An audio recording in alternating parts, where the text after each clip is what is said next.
Hello दोस्तों, स्वागत है आप सभी का अपना चैनल अंकिता दीदी टीचिंग। तो आज हम पढ़ने वाले हैं नवबोध आदर्श उत्तर, नवबोध संभावित प्रश्न पत्र सेट बी, लेखा शास्त्र कक्षा 12वीं।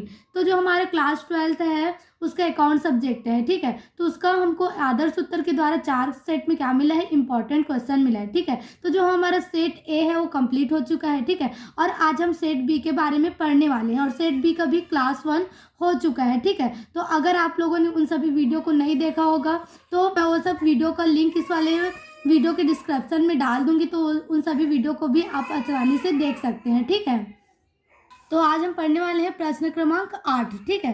तो देखो प्रश्न क्रमांक 8 क्या है। एक कंपनी ने 10 रुपये वाले 20,000 5% ऋण पत्र जनता को जारी किए।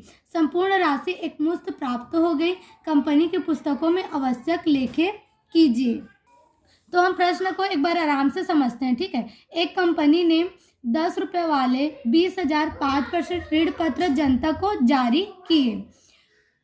मतलब एक कंपनी है, ठीक है, उसने 10 रुपये वाले कितने हजार ऋण पत्र जारी किया, 20,000 ऋण पत्र को जारी किया, मतलब निर्गमित किया है, ठीक है। जारी करना मीन्स क्या होता है, निर्गमित करना। और जितना भी हम ऋण पत्र जो कंपनी हो निर्गमित की थी उसका जितना भी राशि था वो क्या हो गया, एकमुश्त प्राप्त हो गई, ठीक है। तो कंपनी की पुस्तकों में आवश्यक लेखे कीजिए। तो देखो जो ऋण पत्र से हम जो निर्गमित किया गया ऋण पत्र होता है उसका जब राशि एकमुश्त प्राप्त होता है तो उसका जनरल प्रविष्टि क्या होता है, ठीक है। तो सबसे पहले जनरल प्रविष्टि करने के लिए बोला है तो जनरल प्रविष्टि लिखना है, ठीक है। अब जनरल प्रविष्टि का प्रारूप क्या होता है, दिनांक, विवरण, खाता पृष्ठ, विकलन राशि और समकलन राशि, ठीक है। तो ये प्रारूप हो गया आपका।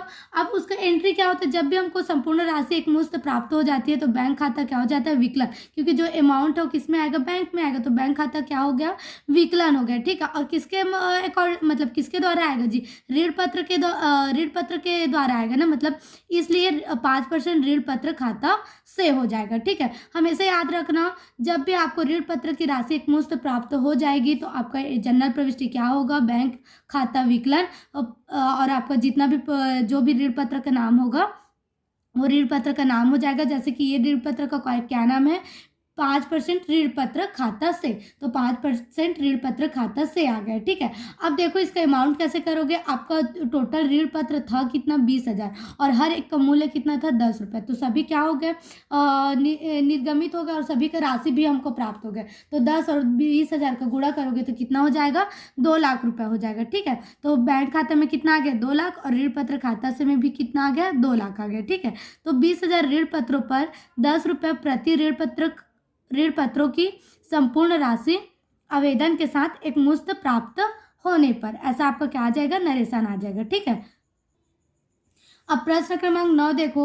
उषा एंड कंपनी ने एक व्यवसाय 11,000 रुपये में खरीदा। क्रय मूल्य का भुगतान 100 रुपये मूल्य के 10% ऋण पत्रों द्वारा प्रति ऋण पत्र 10% प्रीमियम पर निर्गमित कर किया गया। कंपनी की पुस्तकों में जर्नल लेखे कीजिए। तो देखो आराम से अब क्वेश्चन को समझते हैं। देखो क्या है, उषा एंड कंपनी ने एक व्यवसाय 11,000 रुपये में खरीदा। सीधा किसी का बिजनेस है, उसको कितना में खरीद लिया गया है, 11,000 रुपये में खरीद लिया गया, ठीक है। और क्रय मूल्य का भुगतान, मतलब ये जो क्रय मूल्य कितना है, 11,000 का भुगतान कैसे कर रहे हो, 100 रुपये वाले 100 रुपये मूल्य के 10% ऋण पत्रों द्वारा प्रति ऋण पत्र 10% प्रीमियम पर निर्गमित कर किया गया। मतलब ना वो जो भुगतान है उसको ब्रोकर के द्वारा ना करके वो किसके द्वारा कर रहे हैं, ऋण पत्र के द्वारा कर रहे हैं, ठीक है। और उसमें भी जो 10% क्या किसकी राशि जुड़ी हुई है, प्रीमियम की राशि जुड़ी हुई, ठीक है। तो कंपनी की पुस्तकों में जर्नल लेखे कीजिए।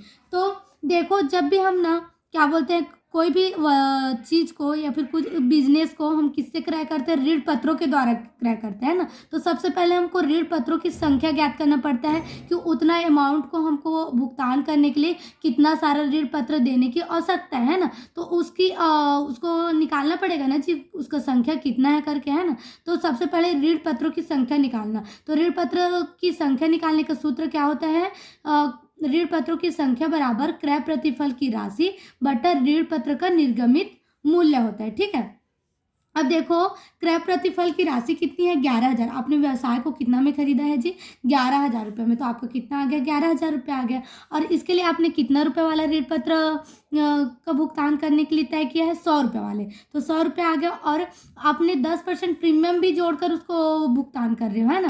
तो क्या हो जाएगा, 10 और 100 और 10 को जोड़ोगे तो कितना हो जाएगा, 110 हो जाएगा। ठीक है, तो 110 आ गया। अब देखो इस जीरो से इस जीरो को क्या कर देना, कट कर देना। और 11 एकम 11 और 11 एकम 11, 11 शून्य शून्य, 11 शून्य शून्य। तो आपका कितना आ गया है जी, आंसर 100। मतलब आपने 11,000 को भुगतान करने के लिए कितना सारा ऋण पत्र निर्गमित किया है, 100 ऋण पत्र निर्गमित किया है। ठीक है, तो 100 आ गया। अब देखो प्रीमियम की राशि, आपने प्रीमियम की राशि कितनी दी है, तो देखो आपका जो ऋण पत्र उसकी संख्या कितनी है, 100 है। और हर एक मतलब ऋण प्रीमियम की राशि कितनी है, 10 रुपये है ना, 10% प्रीमियम पर। तो 10 आ गया, गुणा 10 आ गया। अब 100 और 10 का गुणा करेंगे तो कितना आ जाएगा, 1,000 आ जाएगा। मतलब प्रीमियम की राशि कितनी जुड़ी हुई है, 1,000 रुपये। ठीक है, तो देखो अब जर्नल प्रविष्टि है ना, हमको क्या करने के लिए बोला है जी, पुस्तकों में जर्नल के लेखे कीजिए। तो जर्नल के लेखे मतलब पंजी प्रविष्टि है ना। तो पंजी प्रविष्टि का प्रारूप क्या होता है, पहले दिनांक आता है, फिर क्या आता है, विवरण आता है, फिर क्या आता है जी आपका खाता पृष्ठ आता है, फिर क्या आता है, विकलन राशि, फिर क्या आता है, समकलन राशि, है ना। तो देखो सबसे पहला एंट्री क्या होगा, उषा एंड कंपनी ने एक व्यवसाय 11,000 रुपये में खरीदा। तो आप बिजनेस खरीद रहे हो ना, तो खरीदने का एंट्री पहले होगा। तो देखो अगर हम कुछ चीज़ खरीदते हैं तो क्या होता है, व्यवसाय मतलब आपका क्या है, संपत्ति तो खरीद रहे हो ना। तो संपत्ति का जब हम संपत्ति खरीदते हैं तो क्या होता है, हमेशा विकलन होता है ना। तो यहाँ क्या खरीदें, व्यवसाय। तो व्यवसाय क्रय खाता क्या हो जाएगा, विकलन हो जाएगा। और विक्रेता के खाता से हम किससे खरीदेंगे भाई, जो बेचने वाला है उसी से तो खरीदेंगे ना।